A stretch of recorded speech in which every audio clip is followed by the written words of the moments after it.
Débat 24 Afrique. C'est maintenant. On va ouvrir donc notre débat avec le premier sujet. C'est une polémique, vous le savez, qui a fait couler beaucoup d'encre et de salive ces derniers jours. Une publication sur les réseaux sociaux dénonçait un recrutement au sein de la douane effectué de façon douteuse. Un poste relayé par plusieurs personnes. C'est Geoffroy Julien Kwao. Il s'agit ici de la fonction publique. Okay. C'est quoi la fonction publique?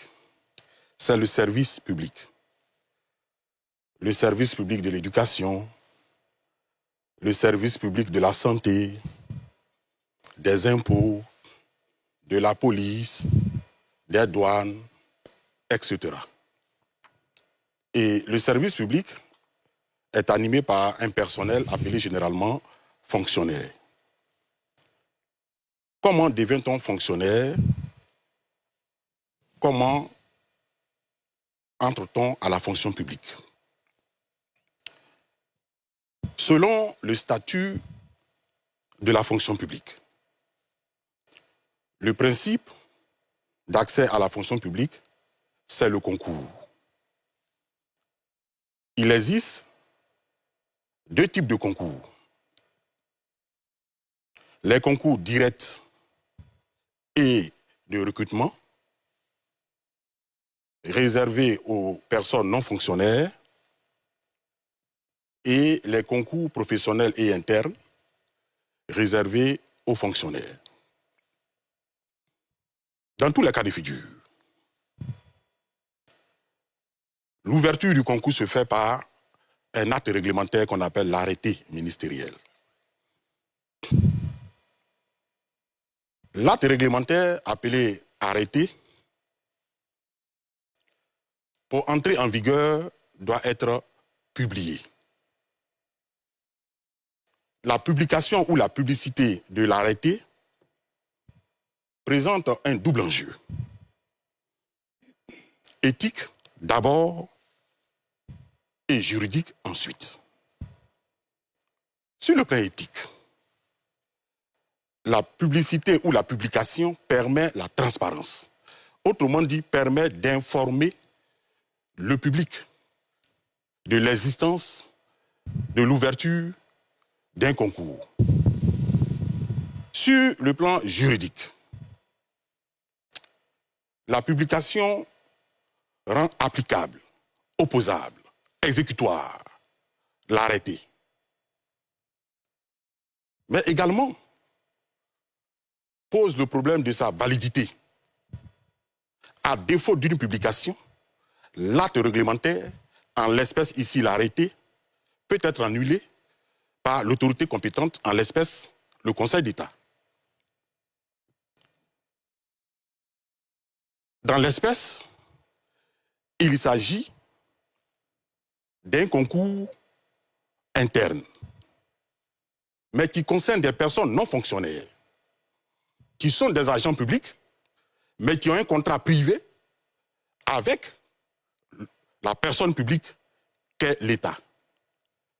Il s'agissait ici, à travers le recrutement interne, de changer leur statut juridique en faisant d'eux des fonctionnaires ayant une titularisation.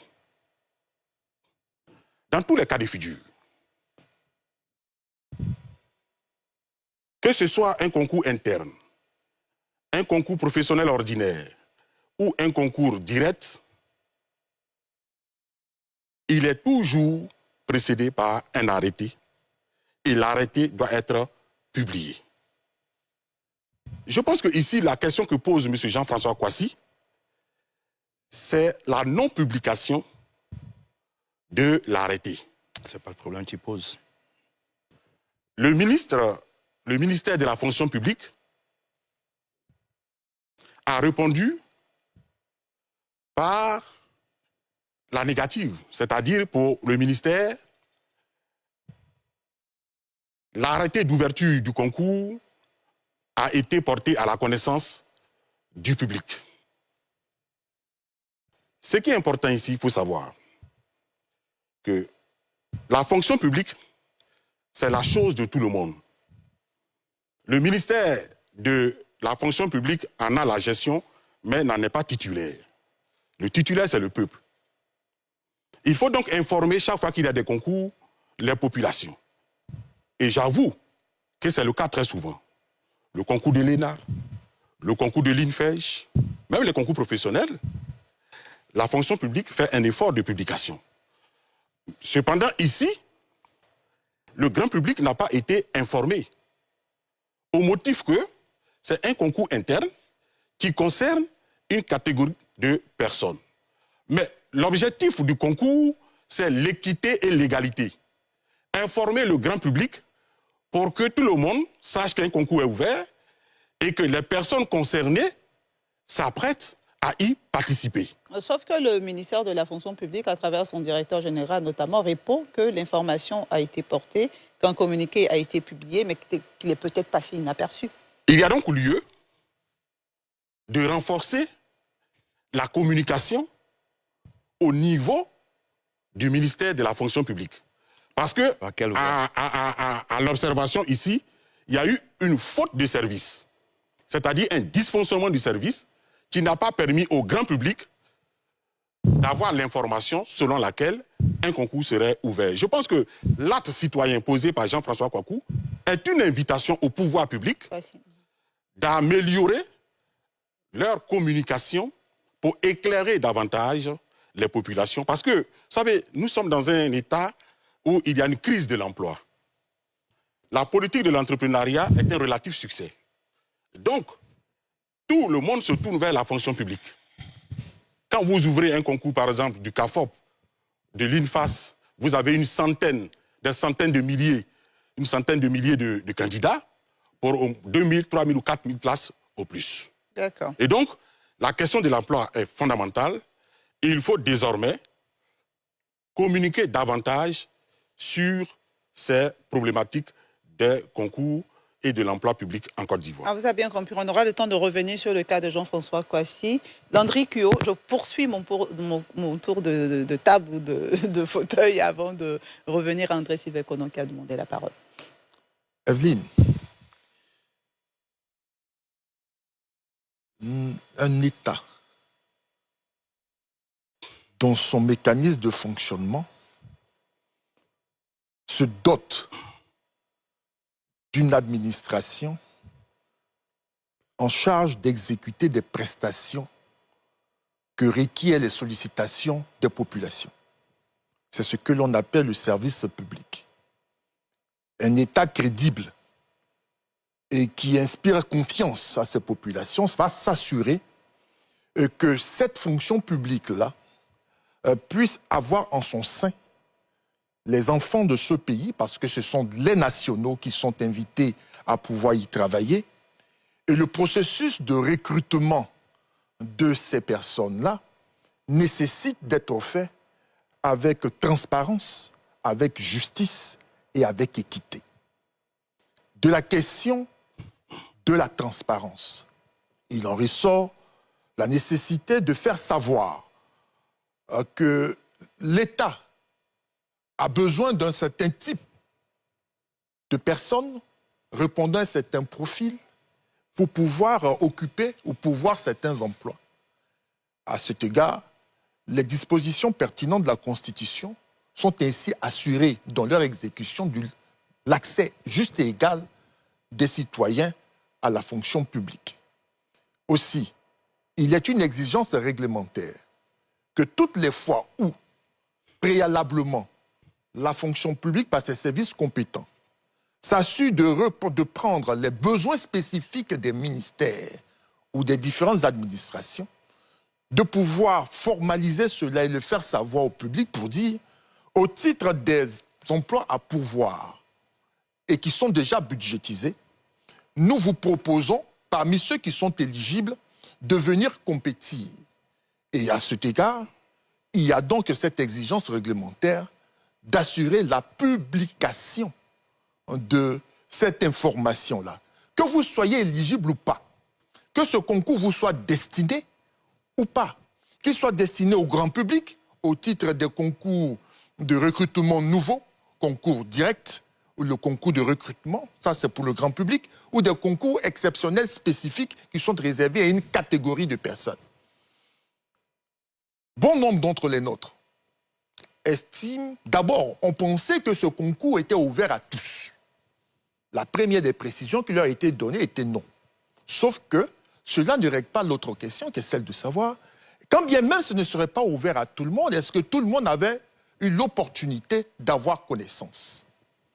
C'est en cela que certains ont qualifié ce concours de fantôme ou de concours ou de recrutement secret. La fonction publique interpellée a eu à répondre au travers du directeur général pour faire savoir que conformément aux dispositions réglementaires et à l'instar de tous les autres concours, celui-ci a bel et bien été porté à la connaissance du public. Une autre question se posait de savoir, est-ce que si l'on va sur le site de la fonction publique ou celui du guichet unique que des concours administratifs, l'on serait en possibilité ou dans la possibilité de pouvoir voir ce document. Mais une chose est de savoir que pour des questions de sécurité informatique, toutes les fois où les sessions de concours sont achevées, les éléments afférents à ces sessions de concours-là, administratifs, sont supprimés, retirés. Donc, au titre, par exemple, des concours qui ont été organisés en 2021 ou 2022, vous n'y retrouverez pas les traces de ces communiqués-là. Ils n'existent pas, ils ont été retirés. Vous pourrez donc, on a un journaliste d'investigation, pourrez donc vous approcher des services compétents pour en savoir. Mais c'est ainsi que le cahier de charge est fait, pour des questions de sécurité. Mais il a été quand même produit à l'attention des Ivoiriens le document datant du 20 septembre 2024. Mais à toute fin utile. Si la réponse de l'autorité auteur de l'acte ne satisfait pas le citoyen, celui-ci, dans un état de droit, dispose de voies de recours, lesquelles sont d'ordre administratif ou juridictionnel. Il peut faire un recours gracieux devant l'autorité auteur ou un recours hiérarchique. Mais encore que cette démarche, elle est formelle. Elle ne se limite pas qu'aux réseaux sociaux. Elle est une démarche qui est formelle, qui est solennelle et qui permet à l'administration d'avoir un interlocuteur afin d'engager un débat contradictoire. Si au sortir ou à l'issue de cette démarche administrative, vous ne trouvez pas satisfaction, vous pouvez saisir le Conseil d'État. Et le Conseil d'État, là, celui-ci va avoir moyen de pouvoir nous permettre de disposer des éléments factuels à partir duquel il va pouvoir se prononcer. Pour moi, un État de droit, c'est celui qui offre ceci ou ces différentes démarches-là à ses concitoyens, à ses citoyens. Il va falloir qu'au-delà du débat d'opinion qui est sur les réseaux sociaux, qui a tout son intérêt, nous puissions faire de cette situation un cas de cas si tant est qu'un bon nombre d'entre nous ne sont pas satisfaits, afin de saisir les instances compétentes, lesquelles vont devoir pouvoir se prononcer et en sortir une solution qui nous permettra à partir de là, soit de corriger certaines situations que l'on a eu à relever ici, soit à pouvoir nous fonder notre religion sur la démarche qui convient en pareil cas. D'accord, merci. Docteur Kamenon Yoboué. Moi, il y a deux choses qui ont attiré mon attention. D'abord, qui a publié l'information selon laquelle le concours a été fait? Moi, je n'ai pas encore, jusqu'à mes informations actuelles, je n'ai pas la connaissance de la personne qui a donné l'information.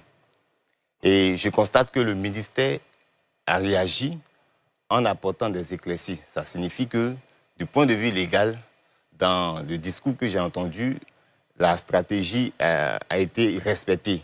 Le processus encadrant le concours dit exceptionnel a été respecté.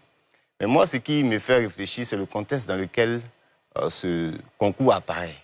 Si vous observez bien, au lendemain des législatives, plusieurs partis politiques ont lancé un appel au renforcement de leurs bases. Et c'est dans ce sens-là, des mouvements proches du RHDP ont déployé des stratégies d'adhésion. Donc pour moi, quand j'ai essayé de mettre ça dans le contexte, je me suis rendu compte que dans ce concours, puisque celui qui en est l'auteur, la victime aujourd'hui, au regard de ses publications, Jean-François Cossy, il a indexé un fait qui a vraiment attiré l'attention. Le fait que le concours soit présenté comme étant réservé à une catégorie proche des hommes du pouvoir. Donc le fait, c'est de mettre en évidence cette représentation qu'on a d'accéder à la chose publique. Mais à quel moment a-t-il été présenté comme étant réservé aux personnes proches du pouvoir? Dans son discours. il dit que, je prends le contexte et le verbatim, on va revenir dessus, Bien mais sûr. il a dit, vous vendez les concours, et maintenant, je paraphrase, mais c'est La le... fonction publique n'est pas une chose privée, un truc comme ça. Voilà, ce n'est pas votre propriété privée. Donc, dans la représentation, et la fonction publique est présentée comme, pour avoir accès à cela, il faut participer à un certain nombre de réseaux. Et moi, ça m'a fait réfléchir sur l'activation même de la politique de rattrapage. Donc, je me dis que cette stratégie, puisque dans la façon dont le RHDP fonctionne, a déployé sa philosophie à travers ses agents qui vraiment ont émaillé l'ensemble non seulement de l'administration, mais des secteurs vitaux de la société, de sorte à ce que sa politique est déployée dans tout le secteur et on voit cela au travers des résultats. Donc, pour moi, c'est ce qui a déclenché la représentation même qu'on a de ces concours. C'est qu'il faut forcément que vous ayez accès à ces concours en passant par des mécanismes qui ne sont pas des mécanismes institutionnels. Et c'est pour moi tout l'enjeu du débat. Comment se représenter, comment reconstruire la société de confiance, la confiance qu'on a en nos institutions, quand des processus d'accès à ce qui est accessible à tous, à ce à quoi on a droit, sont opaques. Rendez-vous au prochain débat.